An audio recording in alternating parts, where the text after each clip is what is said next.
ओम श्री सूर्याय देवाय नमः। आज मैं आपको सूर्य छठ की कथा सुनाऊंगी। कृपया कथा को पूरा सुने और ध्यान से सुने। सूर्य छठ बहुत ही फल देने वाली है। इस छठ व्रत से सभी पुण्यों की प्राप्ति होती है और मन चाहे फल की प्राप्ति होती है। भाद्रपद मास की शुक्ल पक्ष की षष्ठी को सूर्य षष्ठी या सूर्य छठ कहते हैं। इस बार छठ पूजा 21 सितंबर 2023 को मनाई जाएगी। खासतौर पर यह व्रत उत्तर प्रदेश, बिहार, झारखंड आदि राज्यों में मनाया जाता है। इस व्रत को महिलाएं अपने पुत्र की लंबी उम्र की कामना करती हैं और पुत्र प्राप्ति की वरदान मांगती है। इस दिन गंगा स्नान, जप तथा व्रत करने के अक्षय पुण्य का फल प्राप्त होता है। इस दिन गंगा स्नान, जप तथा व्रत करने से अक्षय फल की प्राप्ति होती है।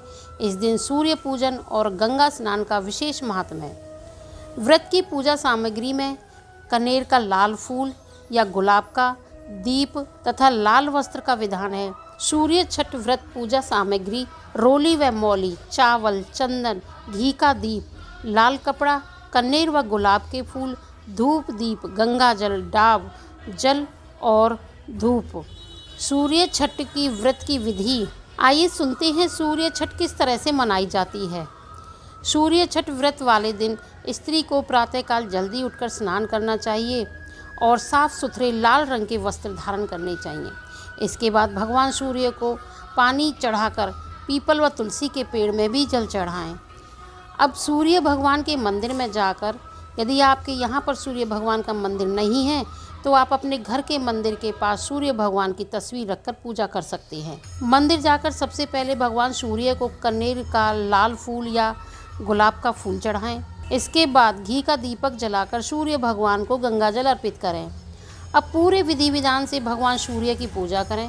पूजा करने के बाद कथा सुने। उसके बाद सूर्य भगवान को प्रसाद चढ़ाएं। प्रसाद चढ़ाने के बाद स्वयं भोजन करें। यह व्रत भाद्रपद माह की शुक्ल पक्ष की षष्ठी को मनाया जाता है। व्रत वाले दिन गंगा नदी में स्नान करना होता है। यदि आपके आसपास यदि कोई कुंड या तालाब हो तो उसमें भी आप स्नान कर सकते हैं, और यह भी नहीं हो तो आप अपने घर में ही अपने नहाने की बाल्टी में गंगा जल मिलाकर उससे भी स्नान कर सकते हैं। उससे भी गंगा जी के स्नान का बराबर महत्व मिलता है। व्रत वाले दिन गंगा नदी में स्नान करना और भगवान सत्यनारायण की पूजा करने का बहुत खास महत्व है। पूजा में कनेर का फूल व गुलाब के फूल, लाल वस्त्र, दीप आदि का दान का विधान है। सूर्य भगवान की आराधना करने से नेत्र रोग और शरीर के कोढ़ से मुक्ति मिलती है। सूर्य छठ का व्रत रखने वाले स्त्री व पुरुष को नमक नहीं खाना चाहिए। इस दिन व्रत रखने वाले स्त्री या पुरुष को सूर्य अस्त होने से पहले भोजन कर लेना चाहिए। आइए सुनते हैं सूर्य छठ की व्रत कथा। एक समय की बात है, प्रियमवत नाम के एक राजा थे। उनकी पत्नी का नाम मालिनी था। राजा के किसी भी वस्तु की कोई कमी ना थी, लेकिन उनको कोई संतान नहीं थी। इस बात से राजा बहुत दुखी रहते थे। एक बार राजा ने संतान प्राप्ति के लिए महर्षि कश्यप के द्वारा यज्ञ करवाया। यज्ञ सफल होने के कुछ दिनों बाद रानी मालिनी गर्भवती हो गई, किंतु रानी के 9वें महीने में एक मरा हुआ पुत्र उत्पन्न हुआ। इस पर राजा को बहुत दुख हुआ और उन्होंने बहुत शोक किया। दुख के कारण राजा ने आत्महत्या करने की सोची। जैसे ही राजा प्रियमवत ने आत्महत्या करने की कोशिश की तो उनके सामने एक देवी प्रकट हो गई और बोली, हे राजन, मैं छठ देवी हूँ और लोगों को पुत्र सौभाग्य का वरदान देती हूँ, किंतु जो कोई व्यक्ति मेरी पूजा श्रद्धा भाव से करता है, मैंने उसके सभी इच्छाएं पूर्ण की हैं। यदि तुम मेरी पूजा अर्चना बड़े भाव से करोगे तो मैं तुम्हें भी पुत्र प्राप्ति का वरदान दूंगी।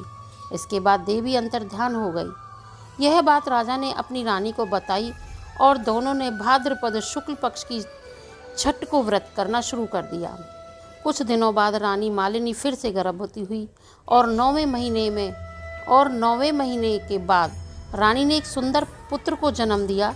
तब से लेकर आज तक इस पावन व्रत को स्त्रियां पुत्र प्राप्ति और उनकी लंबी आयु की कामना के लिए करती हैं।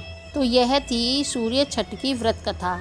आशा करती हूँ कि आपको यह कथा बहुत पसंद आई होगी, और यदि आपको यह पसंद आई है तो आप इस कथा को लाइक करें और अपने किसी भी रिलेटिव को शेयर करें और यदि आपने अभी तक हमारे चैनल को सब्सक्राइब नहीं किया है तो कृपया करके चैनल को सब्सक्राइब करें। राधे राधे।